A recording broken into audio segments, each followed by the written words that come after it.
पर आप कभी, राधा रानी की अटारी पर आप कभी गए हैं बरसाना?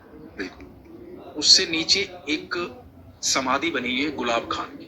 तो गुलाब खां जो है सारंगी बजाते थे अटारी पर, ठीक है, उनका काम था सारंगी बजाना। और उनकी एक छोटी सी बेटी थी राधा नाम की।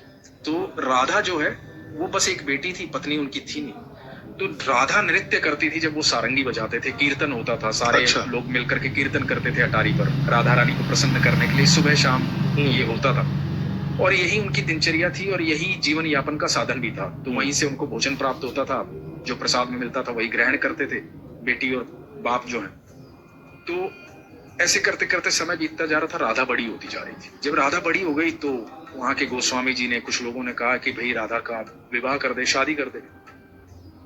तो गुलाब खान ने कहा कि मैं कौन होता हूँ शादी करने वाला, और मेरी तो इतनी औकात भी नहीं है, हैसियत भी नहीं है, जो होगा राधा रानी देखेंगे। तो लोगों ने कहा भाई सारा खर्चा हम करेंगे, सारी व्यवस्थाएं हम करेंगे, तो चिंता मत कर, राधा रानी का ही तो दिया हुआ है सब। तो एक लड़का देखा गया और राधा की शादी कर दी गई।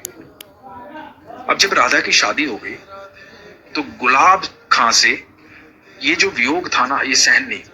अब जो बेटी सुबह शाम उसके साथ रहती थी, सारंगी बजाता था, नृत्य करती थी, हर समय बाबा बाबा बाबा बाबा, वो सुन नहीं पा रहा था, वो बाबा बाबा रोता रहता था उसकी याद में।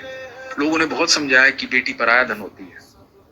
उसका विवाह हो गया, वो चली गई, सारंगी बजाना छोड़ दिया, सारा दिन राधा राधा करता रहता हूँ। एक दिन हुआ क्या कि गुलाब खां दिखाई नहीं दिया किसी को, खूब तलाश किया, गुलाब खां कहीं नहीं मिला। तो लोगों को लगा कि बेटी के वियोग में आ गया था, दुखी हो गया था, हो सकता है बैकुंठ धाम चला गया हो, उम्र भी हो गई थी उसकी। तो लोगों ने एक समाधि बनवा दी गुलाब खां की याद में बरसाना में। एक दिन गोस्वामी जी अटारी से नीचे आ रहे थे, महल से नीचे आ रहे थे, राधा रानी के महल से। तो गोस्वामी जी को आवाज सुनाई दी पीछे से कि गोस्वामी जी राधे राधे। पीछे मुड़ के देखा तो गुलाब खां खड़ा हुआ। बोला कहाँ थे तुम, इतने दिन से दिखाई नहीं दिए, हमने तो कभी अटारी पर देखा नहीं तुझे। तो बोले नहीं, एक दिन क्या हुआ कि मैं रात को, उस दिन रात को सब लोग चले गए थे, मैं यहाँ रो रहा था, राधा राधा चिल्ला रहा था। एक छोटी सी बच्ची आई और बोली बाबा सारंगी नहीं बजाओगे, सारंगी नहीं बजाओगे तो मैं नृत्य कैसे करूंगी।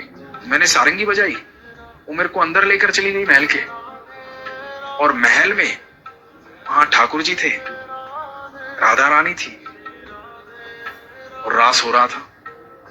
अब वो रास करते और मैं सारंगी बजाता हूं, मैं वहीं रहता हूं। अब मेरी राधा हर समय मेरे साथ रहती है।